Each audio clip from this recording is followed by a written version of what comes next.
Welcome to Islamic Knowledge. Today, we're discussing an incredible topic, the Great Mosque of Córdoba, a masterpiece of Islamic history and architecture. Let's dive in and explore its beauty and significance. Let's start the video. The Great Mosque of Córdoba, also known as Cathedral de Córdoba, is located in Córdoba, a city in the region of Andalusia, southern Spain. The Great Mosque of Córdoba is a masterpiece of Islamic architecture and a symbol of the city of Córdoba. Since 1984, it has been included in the list of World Heritage Sites by UNESCO, the United Nations Educational, Scientific, and Cultural Organization. According to the World Heritage Center, this mosque represents a unique architectural achievement due to its size and high ceilings. A study of history reveals that this is the same Great Mosque whose construction was initiated by Abd al-Rahman al-Dakhil in the late 8th century, 786 CE. The mosque was built on the site of the St. Vincent Church, located on the bridge over the Guadalquivir River in the valley of Alcamir. Some parts of this church were already being used by Muslims as a mosque, so Abd al-Rahman paid a hefty price to purchase the rest of the church from the Christians and then began the construction of the mosque. This magnificent mosque was completed in just 2 years at a cost of 80,000 dinars. Subsequently, up until the 10th century, each succeeding Muslim ruler contributed to the mosque's decoration, renovation, and expansion. The width of the Mosque of Córdoba was approximately 150 meters, and its length was around 220 meters. The mosque contained over 1,400 columns. The King of Jerusalem sent 450 tons of precious stones via ship. The roof of the mosque was constructed at a height of 30 feet, which allowed for better ventilation and lighting.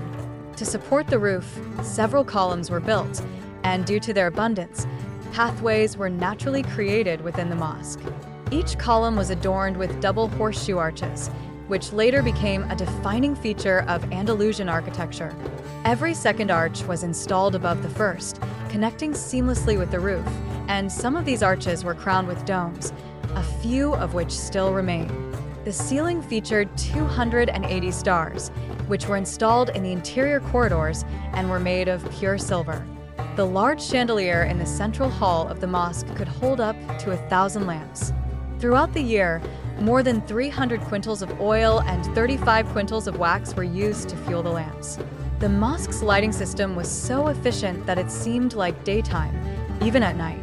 The columns installed in the Mosque of Córdoba were mostly brought from Seville, Arbona, and Carthage.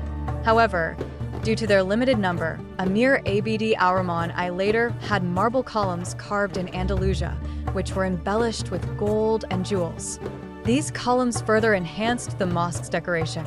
All of this work was executed with great craftsmanship and precision. Initially, the mosque had 9 doors, but this number later grew to 21. 3 doors were located to the north, and 9 each were positioned to the east and west. Among the east and west doors, only 1 door on each side was designated for women. The walls, floors, and ceilings of the mosque were adorned with beautiful stones, and the ceiling was decorated with intricate patterns and wooden panels. The door of a special hall was gilded. The marble used for the mosque's mihrab was whiter and shinier than milk, and the artisans shaped it into a 7-sided room, which was beautifully carved with floral designs. The arch in front of it was supported by 2 columns. The mihrab itself was decorated with beautiful and colorful patterns, and around it, Quranic verses were inscribed in Kufic script. The mosque's pulpit was made from 36,000 pieces of fragrant, precious wood, which were joined together with gold and silver nails. The walls and ceiling of the mosque were adorned with beautiful calligraphy, including verses from the Holy Quran. After the fall of the Muslim rule in Andalusia in 1236, the Mosque of Córdoba, like other mosques, came under the control of Christian clergy. 10 years later, in 1246, it was converted into a church.